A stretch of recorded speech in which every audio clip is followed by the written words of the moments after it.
What's up, everyone? My name is Dan. I'm a USCCA certified pistol instructor, and this is Patriot Defense Company. Today we're going to go over grip and some stances. So we're going to go over some different grip choices I've seen people use and the correct grip choice, and then we're going to go over the different types of stances. So pretty basic stuff, but we want to help you here build some good foundations, some good fundamentals when it comes to shooting so that you will be able to defend yourself. So first I want to give you our Patriot Pro tip of the day. And that is, don't vape in the gym. We see you. It doesn't make it any better when you do this, to blow it in there. It's not healthy. It's not good for you. Be a man, smoke cigarettes and die like a real man. I'm kidding. Don't smoke cigarettes. We don't want anyone to die.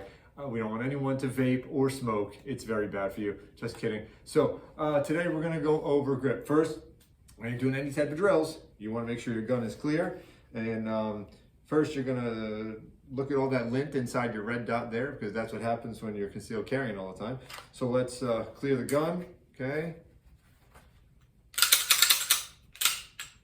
Okay, looks good. Okay, so we're safe to do some drills, okay? First, we're gonna go over let's work from the ground up. Let's go over stance. So the typical isosceles stance that they teach at like the police academy and stuff is pretty much feet shoulder width apart, and a little bend in the knees. You're not going to be locked out straight like that. A little bend in the knees, and you're going to be bent over just a little bit, hinging at the hips, kind of like kettlebell swing. Think about those hinging at those hips there, and you're going to have both arms forward, but not totally locked out. Right? So let's try that. Okay. All right. So you don't want to be too far forward like this, but you want to be more on the balls and towards the front of your feet than the back of your feet. You don't want to be leaning. You don't want to be leaning back like this, because the gun, the recoil will kind of make you go back as well. So you kind of want to be on your toes a little bit, on the balls of your feet a little bit, and you want to lean forward just a little bit. All right. So your feet are shoulder width apart. You can't really see my feet right now, but shoulder width apart. Okay, so then the other style is more of a gun fighting stance. So really the best stance you're ever gonna have is at the range. If you're in a self-defense situation, you might be backing up, you might be going forward, you might be going to the side, and usually, it's a good idea to, if there's someone with a gun who's coming at you, to step off center so that they have to now re-aim if they're already aiming at you. So your best stance is going to be at the range. You're never going to get that stance in a perfect self-defense situation. So the other one is more of a gun fighting stance. So if you've ever done any type of martial arts, or you boxing or anything like that, you want to have a fighting stance. So your right hand is going to be right here around your chin. They say, talking on the telephone, and this one's going to be like your microphone, talking into a microphone.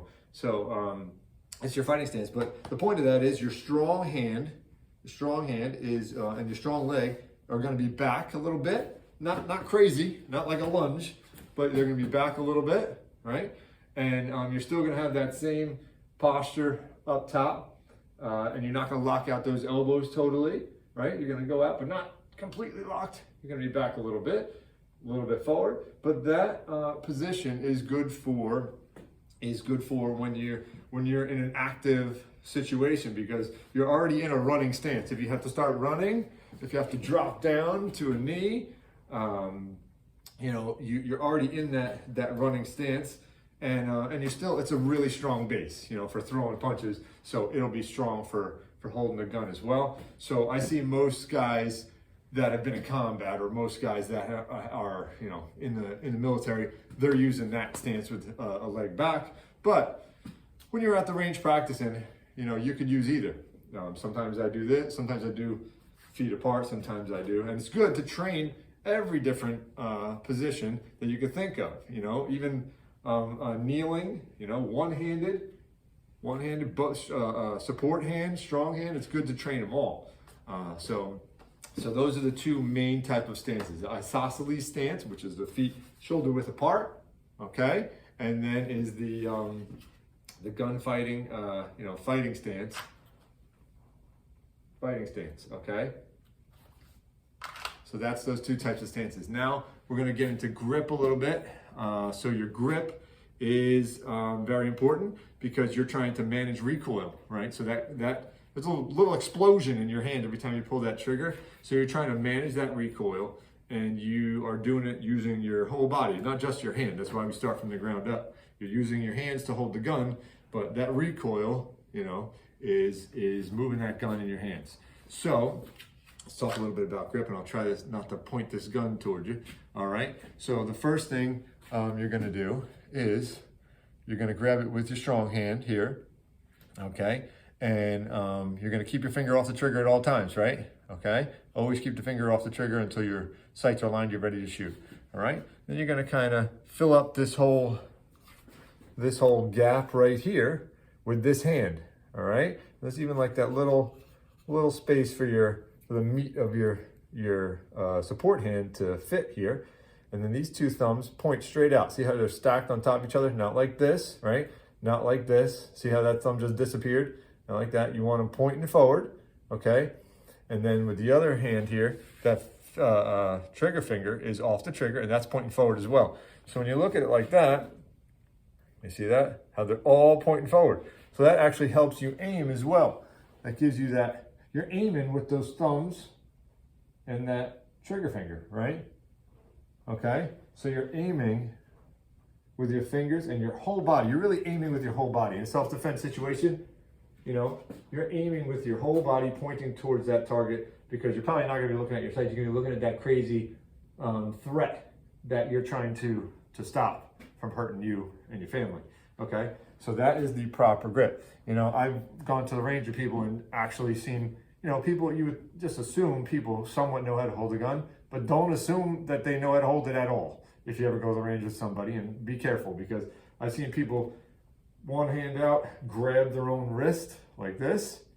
I've seen people put their whole hand under here and kind of hold their, you know, hold their other, their strong hand, but their thumb is completely wrapped around, okay? You know, so you have to be really, really careful.